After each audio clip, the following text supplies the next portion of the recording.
17절 예수께서 사랑하시는 그 제자가 베드로에게 이르되 주님이시라 하니 시몬 베드로가 벗고 있다가 주님이라 하는 말을 듣고 겉옷을 두른 후에 바다로 뛰어내리더라.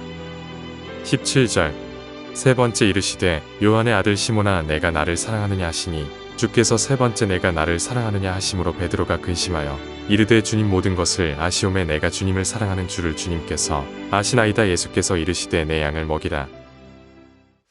오늘 우리는 그 요한복음 21장 말씀을 살펴보면서 우리가 그동안 함께 묵상했던 이 요한복음을 마무리하고자 합니다.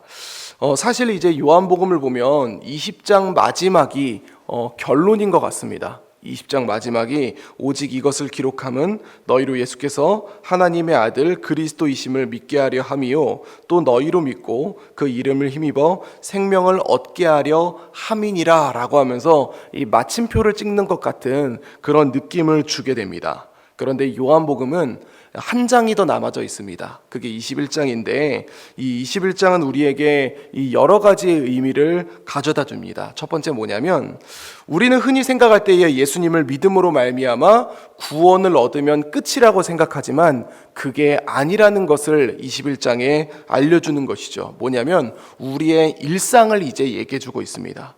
그리고 또 21장은 예수님과 제자들이 함께 있었던 두 가지의 에피소드를 생각나게 하는 그런 장면들을 좀 보여주게 됩니다. 함께 말씀을 살펴볼 수 있기를 원합니다. 이 21장 1절을 보면 그 후에라고 얘기합니다. 그 후에 예수께서, 그러니까 예수님과 제자들이 만난 장면이겠죠. 그 후에 예수께서 디베랴 호수에서 또 제자들에게 자기를 나타내셨으니 나타내신 일은 이러하니라 라고 하면서 2절에 베드로를 포함한 제자들이 어떻게 하냐면은 3절에 이럽니다. 시몬 베드로가 나는 물고기 잡으러 가노라 하니 그들이 우리도 함께 가겠다 하고 나가서 배에 올랐으나 라고 기록합니다. 원래 베드로의 직업은 어부였습니다. 베드로의 직업은 어부였는데 이 3절부터 이제 뭐를 생각나게 하냐면은 우리가 누가복음 5장을 생각나게 만듭니다. 그래서 누가복음 5장을 보면 물고기를 낚고 있던 베드로에게 예수님이 찾아오셔서 뭐라고 얘기하냐면 너는 이제 사람을 낚는 어부가 될 거라고 얘기를 하시죠. 그러면서 베드로를 부르시는 예수님의 그 장면을 생각나게 만듭니다. 그래서 이제 베드로가 5장과 비슷합니다. 그날 밤에 아무것도 잡지 못하였더니 그래서 날이 새어갈 때에 이제 예수님이 바닷가에 서셨으나 제자들이 예수님인 줄 알지 못했다라고 하죠. 그래서 예수님이 이제 얘기를 합니다. 너희에게 고기가 있느냐? 없습니다. 그러니까 예수님이 그물을 배 오른편에 던지라 그리하면 잡으리라 하니까 물고기에 이제 그물을 던졌더니 물고기가 많아 그물을 건져 올릴 수 없었다라고 얘기합니다. 이 누가복음 5장과 똑같은 양상입니다. 그때도 밤새도록 고기를 잡지 못했는데 예수님이 저기 깊은 데 가서 그물을 던지라고 하니까 사실 그게 말도 안 됐지만 제자들이 베드로가 그걸 던졌을 때에 정말 물고기가 너무 많이 잡혀서 끌어올리지도 못할 지경이었다라고 그렇게 얘기하시죠. 그래서 제자들은 그것을 떠올립니다. 그것을 생각합니다. 그것을 통하여 확실하게 기억합니다. 이분이 누구라고요? 예수님이라고. 그러면서 7절을 보면 예수께서 그 사랑하시는 그 제자가 베드로에게 이르되 주님이시라 라고 얘기하는 거죠.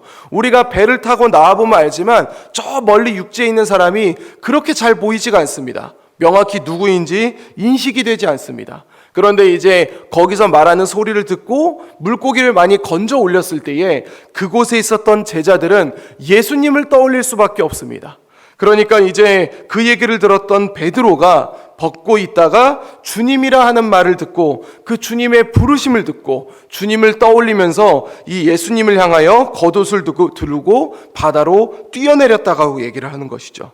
그래서 이제 베드로는 예수님의 부르심을 다시 한번 생각하며 주님 앞에 나아가게 됩니다. 사랑하는 성도 여러분, 우리는 이 부분을 보면서 한번 생각해 볼 때가 있습니다. 우리는 예수님의 은혜로 말미암아 우리는 구원을 받은 하나님의 백성이자 하나님의 자녀들입니다. 그런데 우리는 구원받은 것으로 끝나지 않습니다. 우리에게는 일상이 있고 우리에게는 또 이 세상에서 살아가야 되는 생존의 문제가 있습니다. 그런데 그 생존의 문제 속에 있을 때에 우리는 그 생존으로 말미암아 예수님의 그 은혜를 잊어버릴 때가 많습니다. 그런데 참 감사한 것은 예수님은 그럴 때마다 우리를 찾아오셔서 주님이 우리를 부르셨던 그 장면들을 생각나게 만드신다라는 것이죠. 오늘 본문도 이 제자들에게 예수님이 찾아오셔서 그 예수님의 부르심을 생각나게 만들었다라는 것을 보여주고 있는 장면입니다. 이제 예수님은 그 물고기와 더불어서 이제 제자들을 불러 모아 같이 식사를 하게 됩니다. 이 식사를 하면서 이제 예수님은 두 번째 장면을 떠오르게 하는데 바로 요한복음 18장에 있었던 장면을 제자들에게, 특히 베드로에게 떠오르게 만듭니다. 그래서 15절부터 보면은요, 그들이 조밥 먹은 후에 예수께서 시몬 베드로에게 이르시되 요한의 아들 시몬아 네가 이 사람들보다 나를 더 사랑하느냐 하시니 이르되 주님 그러하나이다. 내가 주님을 사랑하는 줄 주님께서 아시나이다. 이르시되 예수님이 얘기하죠. 내 양을 먹이라. 그리고 예수님이 두 번째도 물어봅니다. 네가 나를 사랑하느냐. 그리고 세 번째도 물어봅니다. 요한의 아들 시몬아 네가 나를 사랑하느냐. 그러니까 이 얘기는 예수님의 애정결핍이 아닙니다. 그러니까 이걸 이제 뭐를 생각나게 만드냐면은 바로 조금 전에 요한복음 18장을 보면 베드로는 예수님을 3번 부인했던 경험이 있습니다. 그게 베드로에게는 계속 마음에 찔림이 있게 만들었던 그런 장면입니다. 그래서 예수님은 베드로에게 물어보는 것이죠. 베드로가 몇 번 부인합니까? 3번 부인합니다. 그래서 예수님에게 몇 번 물어봅니까? 3번 물어봐요. 네가 나를 사랑하느냐. 그래서 베드로는 예수님에게 주님, 내가 주님을 사랑합니다. 우리가 누군가에게 잘못했는데 그 사람이 죽음을 맞이하잖아요. 그럼 우리는 그 사람에게 용서받을 기회가 없습니다. 사라져버립니다. 그래서 우리는 그 죽은 대상에게 잘못했던 그 기억을 안고 살아가게 되는 것이죠. 그런데 예수님은 부활하셔서 베드로를 만나시고 베드로가 예수님에게 다시 한번 사랑한다고 고백함으로 말미암아 그가 예수님에게 썼던 죄를 용서받는 기회를 제공해 주십니다. 그리고 그것을 용서했던 예수님은 베드로에게 뭐라고 얘기하시냐면 베드로가 예수님에게 얘기하죠. 베드로가 근심하여 이르되 주님 모든 것을 아시오매 내가 주님을 사랑하는 줄을 주님께서 아시나이다 라고 하니까 예수님이 내 양을 먹이라 라고 하면서 주님이 베드로에게 19절에 이렇게 말을 합니다. 나를 따르라 라고 그렇게 이야기를 하게 되는 것이죠. 사랑하는 성도 여러분, 이 두 번째 장면을 통하여서 이 예수님은 베드로에게 죄 용서를 보여주십니다. 그리고 베드로에게 다시 한번 그에게 사명을 부어주시죠. 앞에서는 베드로에게 소명을 이제 부르심을 얘기를 했지만 두 번째를 통하여서 예수님은 베드로에게 나를 따르라. 이제 누가복음 5장에 얘기했던 것처럼 너는 물고기를 낚는 어부가 아니라 사람을 낚는 어부가 되어야 되니 나를 따르라라고 그렇게 이야기를 하십니다. 사랑하는 성도 여러분, 우리에게 있어서 주님이 우리에게 주신 사명이 있습니다. 주님이 우리에게 주신 우리만의 미션이 있습니다. 그런데 우리는 이 땅 가운데 살아갈 때에 그것을 잊어버리는 경우가 너무도 많습니다. 때로는 내가 죄를 지었을 때에 우리는 흔히 이런 착각을 합니다. 뭐냐면 나는 주의 일을 하기에 자격이 없다고. 그러나 예수님은 우리에게 그렇게 말하지 않습니다. 우리가 우리 스스로 볼 때에 자격 없는 자라 하더라도 주님이 우리에게 오셔서 내가 너의 죄를 용서할 테니 너는 나를 따르라라고 이야기하십니다. 그러면서 이제 예수님과 베드로에게 이제 어떤 일이 또 발생하는가? 이제 18절을 보면 베드로가 어떤 죽음을 맞이할 것인지 예수님이 베드로에게 말씀해 주십니다. 그러면서 예수님이 베드로에게 나를 따르라라고 했을 때에 베드로가 돌이켜 보니까 예수께서 사랑하시는 그 제자가 따르는 것을 보게 된 거죠. 누구냐면 요한이에요. 요한이 예수님을 따르는 것을 보니까 베드로가 그를 보고 예수님께 물어봅니다. 주님, 이 사람은 어떻게 됩니까? 라고 이렇게 얘기할 때에 예수님은 베드로에게 이렇게 말하는 거죠.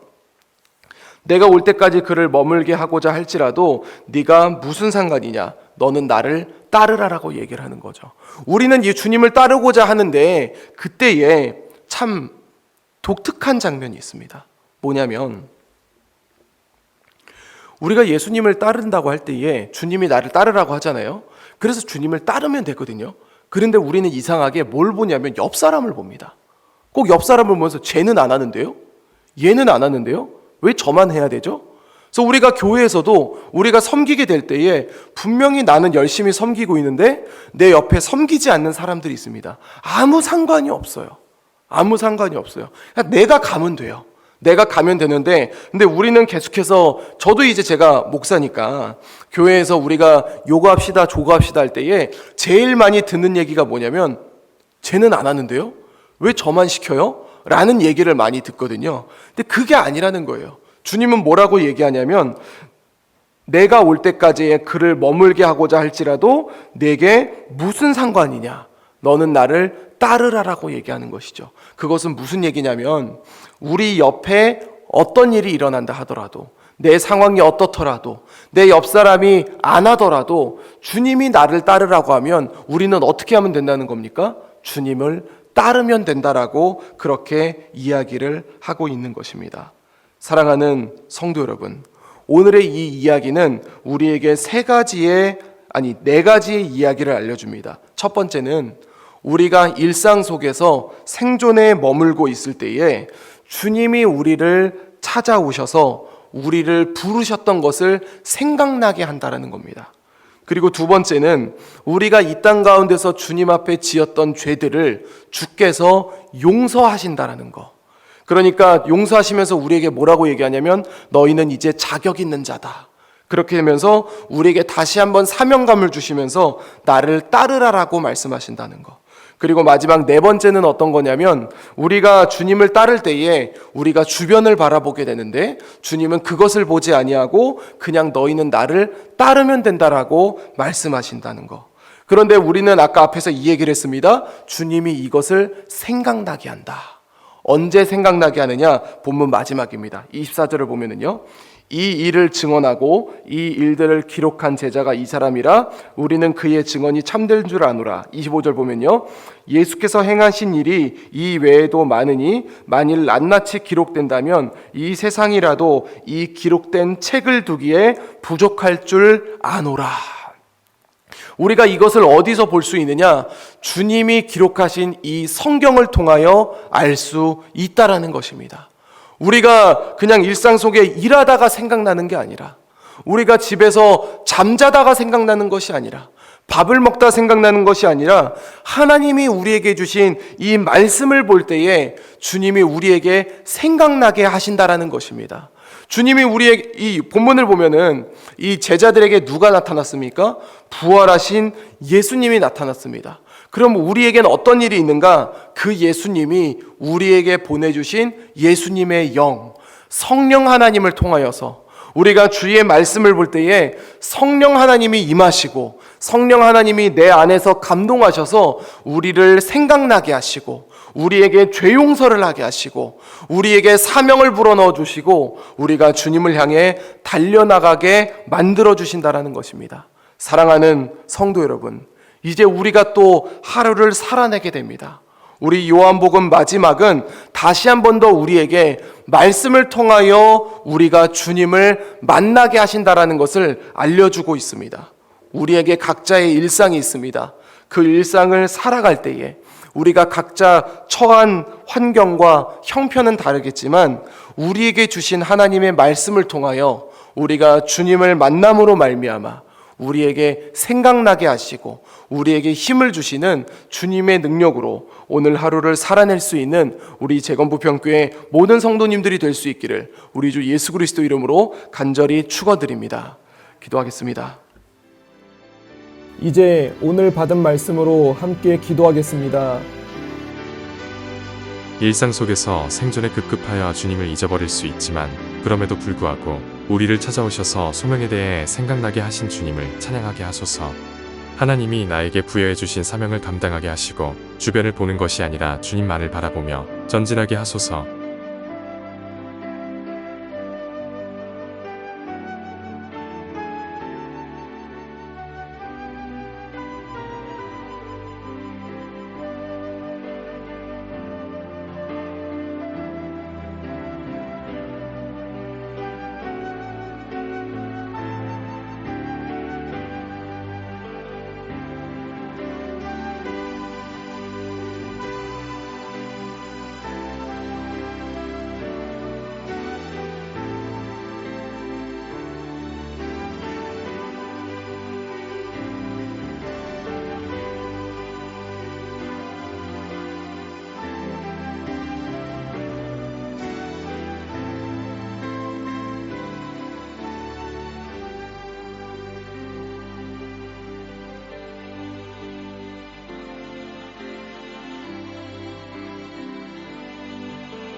이제 개인의 기도 제목을 가지고 하나님 앞에 기도하시기 바랍니다.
수고하셨습니다.